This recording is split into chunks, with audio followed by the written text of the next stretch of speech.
What's up, Mushroom Fam? It's Gary with Fresh from the Farm Fungi. I'm here at our construction site in Sedalia. So it's June 9th.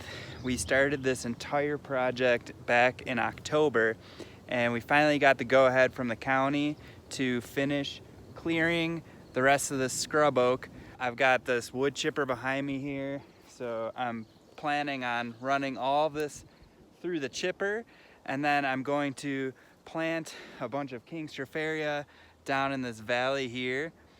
And I kind of just wanted to walk through the process for creating a brand new mushroom growing building. This is going to be the heart of our mushroom farm here in Sedalia, and it's taken us quite a long time, probably 8 months so far, to go through the permit process. Right there is the Quonset building. We've got about 1,500 square foot worth of steel that is going to go over the roof of a 1,500 square foot slab, and it kind of is situated in this weird position where we had to do some drainage mitigation, so that's why you see this silt wall behind me here. So the idea is that after we construct this building and disrupt kind of the earth that it's standing on, it's going to collect any runoff water. And as a mushroom farmer, this is a huge opportunity because I'm going to be mulching down all these scrub oak trees here, and there's a few low spots that this silt fence is going to collect a bunch of water. So my plan is to mulch all of this hardwood and kind of fill these crevices here, and then I'm going to lay out my King Stropharia spawn, and that way it will help speed up the remediation of this area. And my plan is to work on this aspen grove like down to the south over here, and I really want to help bring back that grove. There's a lot of good trees in there, but then there's a lot of blight that's happening from some of these big ponderosa pines that are kind of shading out that aspen grove. So that's a long-term plan. You can see right behind me I've got a nice picnic spot. So this is going to be the future hangout for our mushroom farm. And then there's going to be the back bay door right here that I'll be able to just launch the spent blocks into this area with the silt fence, and that way we're going to have some really nice compost to help further develop our property and expand the mushrooms even further out into this valley here. Today is a clearing day, so I'm gonna fire up the chainsaw and then start clearing out the rest of these scrub oak here, which you can see they're definitely bent down from the wind. So it's really important that we have a really solid structure down here, because it can get some wind, especially during the winter. We had a lot of snow and wind, and then in the early spring we get a lot of water coming down here. So drainage, kind of positioning of the building is really important, and the whole entire process of going through the permits with the county, which I'll also describe in this video. But that's the overview and the update on our building. It's still kind of in pieces, but we're set to pour the slab on Wednesday, and today is Thursday, so 6 days from now all this will be cleared out and ready to go.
All right guys, so I cleared out most of this scrub. I'm gonna be coming back and finishing mulching that tomorrow.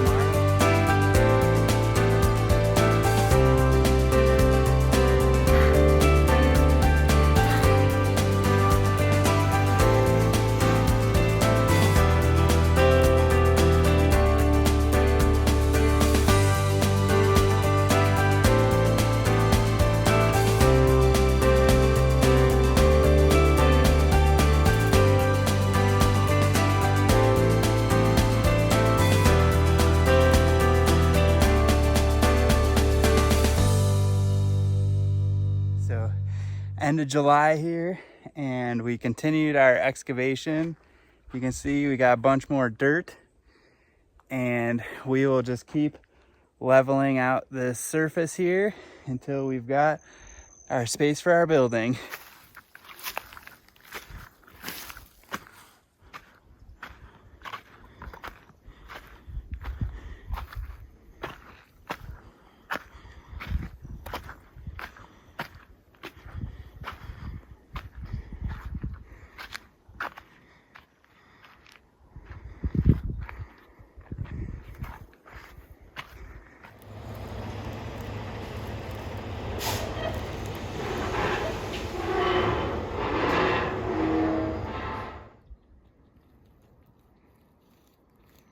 All right, everyone.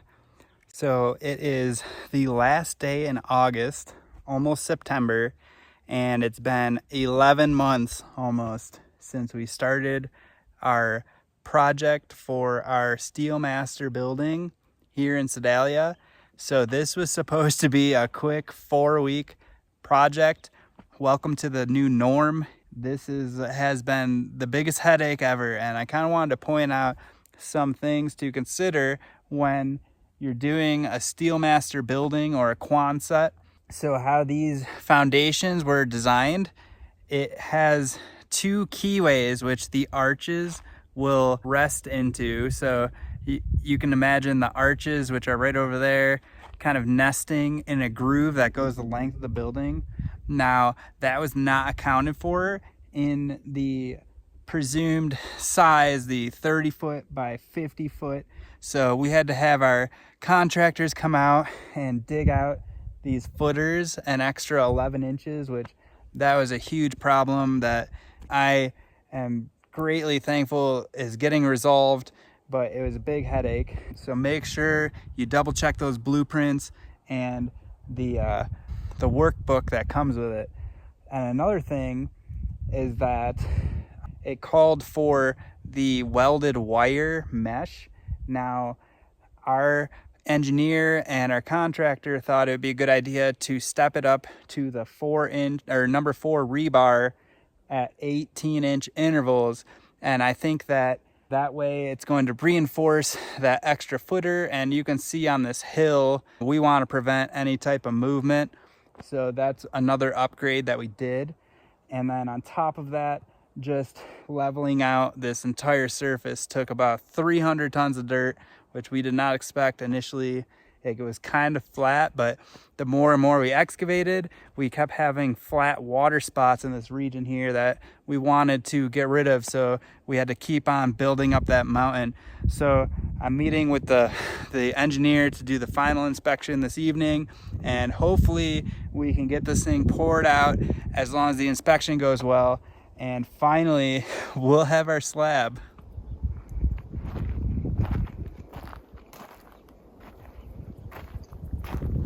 So you can see here, this is that keyway, and the rebar is sitting up on those chairs, and then we have the rebar coming into the footer just before that keyway, so we'll be able to drill into those bolts without hitting the rebar. Right, it's finally pouring day, so I'm out here at 6 in the morning.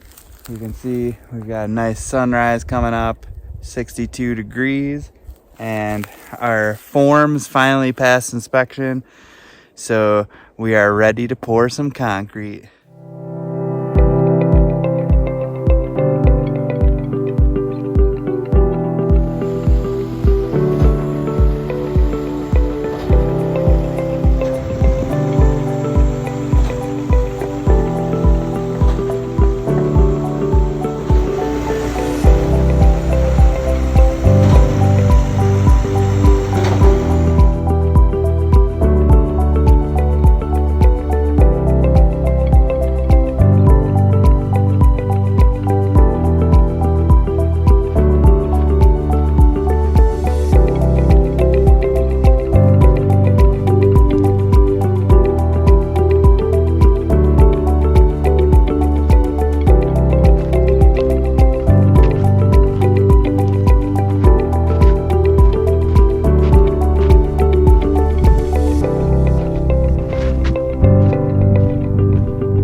pounds of mushrooms that will be grown on this 1,500 square feet over the course of my lifetime. Much love.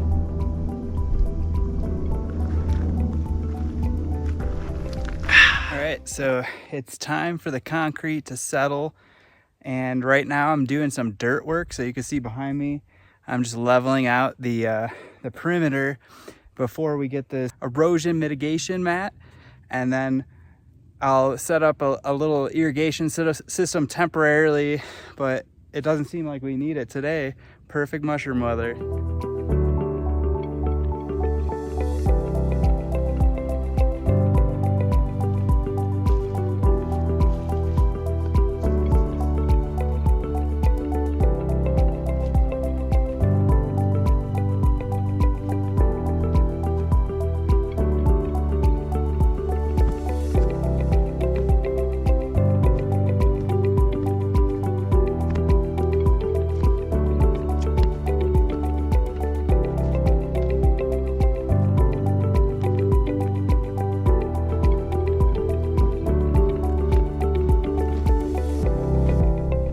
Done leveling all this dirt. You can see turned out pretty well, and we dug a trench for the erosion blankets. So now I'm going to be laying some seed, and then we're going to roll out the blankets and water it in. I've got some select lawn seed that's local to Colorado, and I'm going to do the sides with that and then blend it in to this low grow mix, which is a native wild grasses that won't grow more than about 10 inches, so it's very low maintenance for the hill. And then once that gets established, we'll be doing some wildflowers in the spring, which will attract lots of bees and animals, and it'll bring tons of life to our mushroom farm.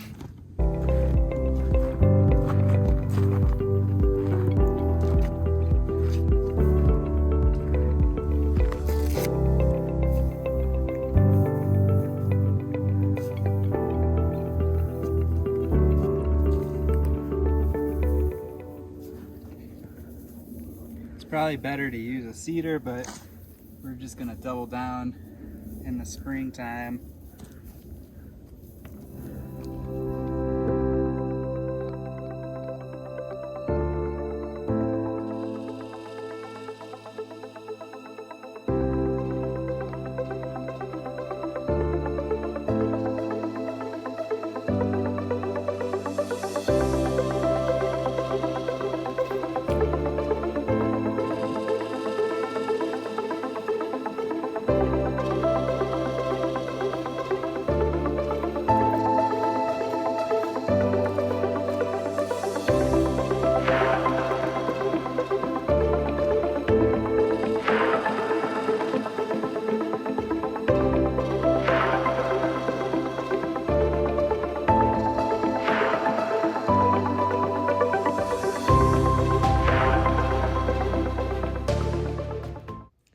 What's up, everyone? I hope you've been enjoying the video up until this point. Please like and subscribe if you're interested in following along with our mushroom farm adventure. It's coming up on 1 year since I wrote the book Growing Gourmet Mushrooms for Market, a complete guide to growing gourmet mushrooms at home.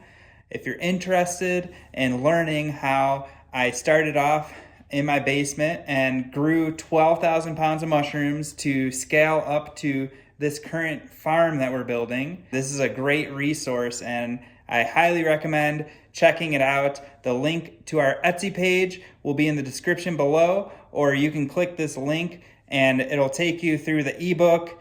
There's a bunch of links to our videos and products that I use. If you're interested in learning how to grow mushrooms, check out that book, Growing Gourmet Mushrooms. Everyone who came together in this next part of the video was really critical in finishing our Quonset. So it required a few hands to help raise the arches, and moving forward, it got pretty technical. So up until this point, there was a lot of hiccups with the county, the drainage, working with contractors, but from this point forward, it was really just about getting those arches in place, drilling the anchor bolts, making sure everything was square, and then bolting about 5,000 different bolts until we had a solid structure.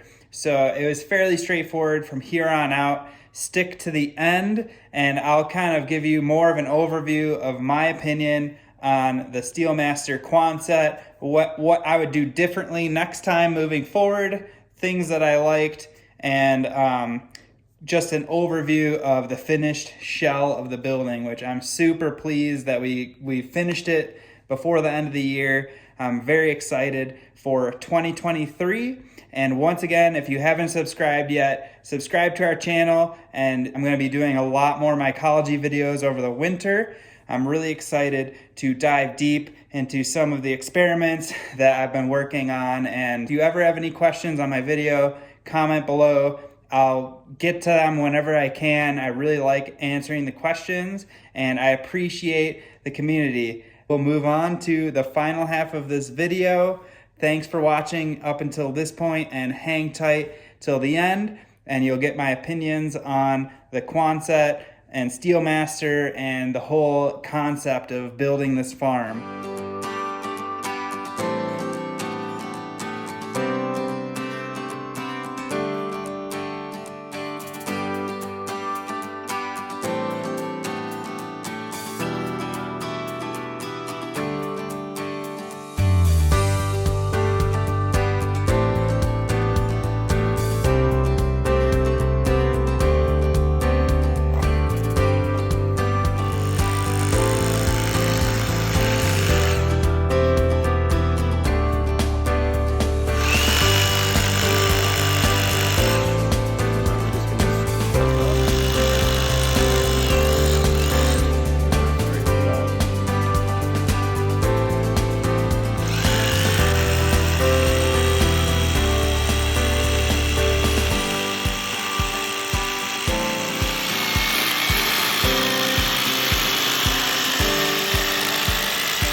What's up, everyone?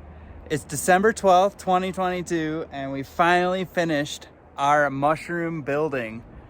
So I'll take a look inside and go over some of the things that I really like about this. I'm super pleased with how it turned out, but there's a few things I might have done a little bit differently.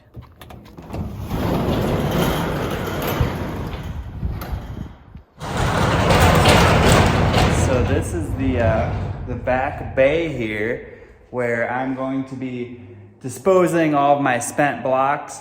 The grass is starting to come in, which is really nice, and that's going to help hold all of this soil in place. So I'm really pleased with how these garage doors came in. I thought the 8 foot by 8 foot was gonna be a little tight, but it fits perfectly.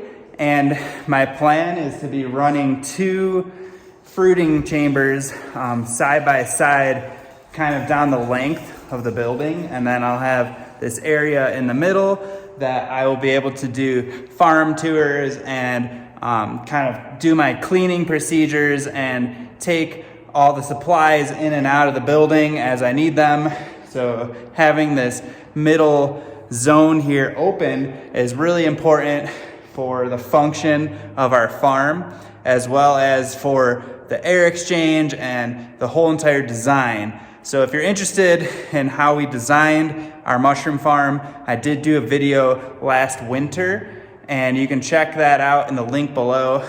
But I wanted to kind of walk through our brand new building and go over some of my thoughts and ideas of what this project entailed. All right, so overall, I really like the design of these Quonset buildings from SteelMaster.